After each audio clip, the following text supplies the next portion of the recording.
හා යාළුවනේ අපි හැමෝම ජීවිතේ එකපාරක් හරි ආදරය කරලා ඇති. නැත්නම් ආදරය ගැන හීනමවලා ඇති. කෙනෙක්ව දැක්කම හදවත වේගෙන් ගැහෙන්න ගන්නවා. බඩේ සමනල්ලු පියාඹනවා වගේ දැනෙනවා. දවස පුරාම ඒ කෙනා ගැනම හිතෙනවා. අපි හිතන්නේ මේක හදවතින් එන මැජික් එකක් කියලා. ඒත් ඔයාලා දන්නවද?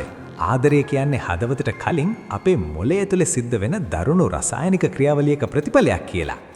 අද අපි කතා කරමු ආදරේ පිටුපස්සේ තියෙන ඒ පුදුම හිතන විද්‍යාව ගැන.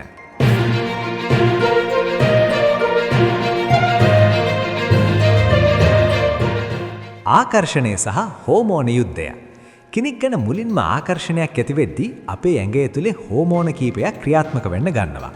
ඒ අතරින් ප්‍රධානම දෙන්න තමයි ඇඩ්‍රනලින් සහ කෝටිසෝල්.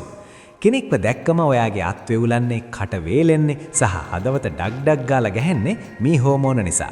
ඒ කියන්නේ ඔයාගේ ඇඟ ඒ වෙලාවේ ඉන්නේ ලොකු ස්ට්‍රෙස් එකක.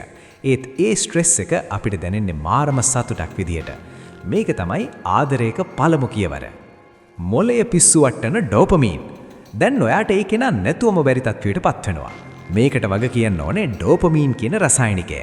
විද්‍යාඥයෝ කියන විදිහට ආදරයෙන් අන්ධ වුණු කෙනෙකුගේ මොළයයි මත්ද්‍රව්‍ය වලට ඇබ්බැහි වුණු කෙනෙකුගේ මොළයයි ක්‍රියා කරන්නේ එකම විදිහටයි. මොකද ඩෝපමීන් නිසා අපිට ඒ කෙනාගෙන් ලැබෙන අවධානය මාරම හයි එකක් දෙනවා. ඔයාට දවස පුරාම ඒ කෙනා ගැනම හිතෙන්නේ, වෙන වැඩක් කරගන්න බැරි වෙන්නේ මේ රසායනිකය නිසා ඔයාගේ මොළයේ තියෙන රිවෝඩ් සිස්ටම් එක ක්‍රියාත්මක වෙන්න නිසායි. අන්ධ ආදරය සහ විනිශ්චය නැතිවීම. ඔයාලා අහලා ඇතිනේ ආදරය අන්ධයි කියලා. ඒක ඇත්තක්.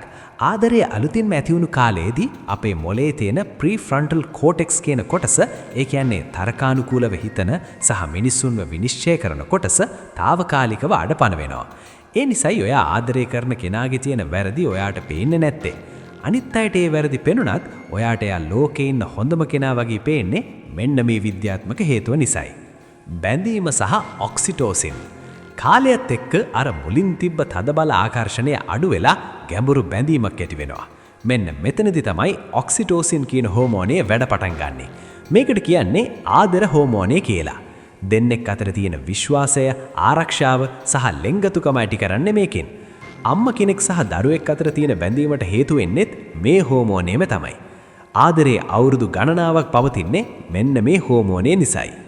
ඉතින් යාළුවනේ, විද්‍යාවට අනුව ආදරය කියන්නේ අපේ වර්ගය පවත්වාගෙන යන්න සබහාදහම විසින් අපේ මොළය ඇතුලේ හදපු ලොකු ට්‍රික් එකක්. හැබැයි ඒක කොච්චර විද්‍යාත්මක වුණත් ඒ හැඟීම විඳින එක මාරම සුන්දර අත්දැකීමක්. කෙමිකල් රියැක්ෂන් එකක් වුණත් ආදරේ නැතුව අපිට ජීවත් වෙන්න බෑ. ඔයාලටත් මේ වගේ කෙමිකල් ලෝචනයක් වෙලා තියෙනවද? ආදරය ගැන ඔයාලා හිතන්නේ මොකක්ද? පහලින් කමෙන්ට් එකක් දාන්න. මේ වගේ රසවත් විද්‍යාත්මක කතා දැනගන්න අපේ channel එක subscribe කරන්න. ගිහින් එන්නම්. ඔයාලා හැමෝටම ආදරණීය දවසක්.